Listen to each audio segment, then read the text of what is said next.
Hello everyone, welcome to హరివిల్లు. ఈ విధమైన flower వేద్దాం.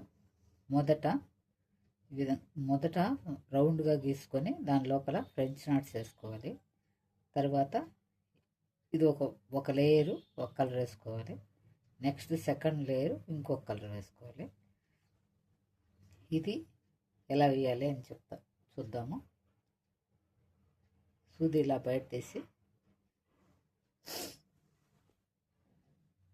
ఇది ఎంతవరకు కావాలన్నా అంతవరకు ఉంచుకొని వదిలేయాలి.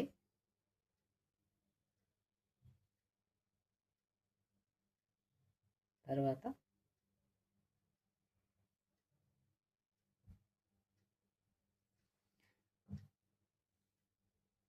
సూది ఇలా తీసుకొని ఈ లేయర్స్ లాగా ఉంటుంది కదా, దీన్ని తీసుకొని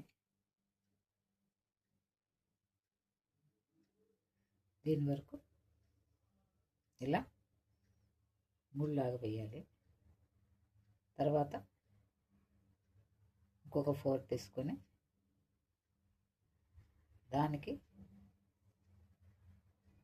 ఇంకొక 3 వేయాలి. చివరగా మిగిలిన వాటిని అంతా తీసి దానికి ఇలా ముడి వేసుకోవాలి. ఇలా ఫ్లవర్ లాగా ఉంటుంది.